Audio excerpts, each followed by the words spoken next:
ನಮಸ್ಕಾರ ಸ್ನೇಹಿತರೆ, ನಿಮ್ಮ ಸ್ಮಾರ್ಟ್ ಸ್ಟಡಿ ಯೂಟ್ಯೂಬ್ ಚಾನೆಲ್ಗೆ ಸ್ವಾಗತ.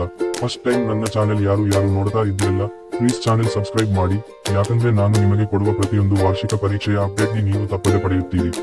ಹಾಗೆ ಈ ವಿಡಿಯೋನ ನಿಮ್ಮ ಫ್ರೆಂಡ್ಸ್ಗೆ ಕೂಡ ಶೇರ್ ಮಾಡಿ. ಇವತ್ತು ನಾವು ಭೌತಶಾಸ್ತ್ರದ ಮಾದರಿ ಪ್ರಶ್ನೆ ಪತ್ರಿಕೆ ಕುರಿತು ಚರ್ಚಿಸೋಣ. ಹಾಗಾದ್ರೆ ತಡ ಮಾಡೋದು ಬೇಡ, ವಿಡಿಯೋ ಸ್ಟಾರ್ಟ್ ಮಾಡೋಣ ಬನ್ನಿ.